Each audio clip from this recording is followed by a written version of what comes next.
Aujourd'hui, énorme rebondissement avant le choc européen entre le Real Madrid et le Benfica. L'UEFA a officiellement annoncé la suspension provisoire de Gianluca Prestiani.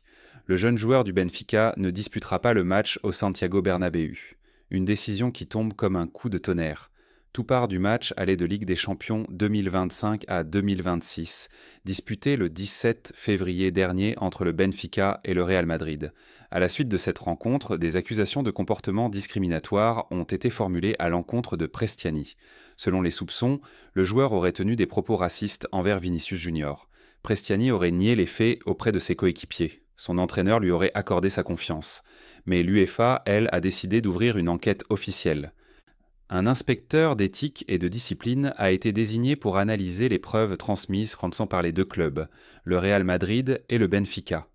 Après un premier examen du dossier, le comité de contrôle d'éthique et de discipline de l'UEFA a estimé qu'il existait des indices suffisants pour prononcer une suspension conservatoire. Attention, il ne s'agit pas encore d'une sanction définitive.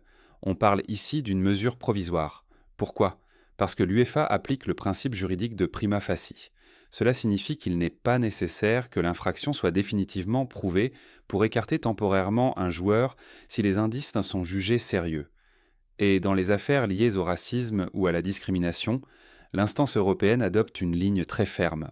L'article 14 du règlement disciplinaire de l'UEFA prévoit une sanction minimale de 10 matchs en cas de comportement portant atteinte à la dignité humaine pour des motifs liés à la race, la couleur de peau, la religion ou l'origine. 10 matchs minimum. Et la sanction peut être alourdie. Le Benfica, de son côté, a réagi avec indignation. Dans un communiqué officiel, le club portugais regrette de devoir se passer de son joueur alors que l'enquête est toujours en cours. Le club a annoncé qu'il allait faire appel de la décision. Mais en interne, peu d'espoir que cet appel change quoi que ce soit avant le match retour au Bernabéu. Le Real Madrid, lui, s'est immédiatement rangé derrière Vinicius Junior dès le début de l'affaire. Les deux clubs ont transmis leurs éléments à l'UEFA. Désormais, tout repose entre les mains de l'inspecteur disciplinaire. Cette suspension provisoire envoie un message clair. L'UEFA considère l'accusation comme suffisamment grave pour agir immédiatement. La décision finale déterminera si Prestiani écope réellement d'une suspension de 10 matchs ou plus. En attendant, il ne jouera pas au Santiago Bernabéu. Et cette affaire ajoute une tension supplémentaire à un match déjà explosif. Affaire à suivre. Trendsport 360, l'actualité du football en temps réel.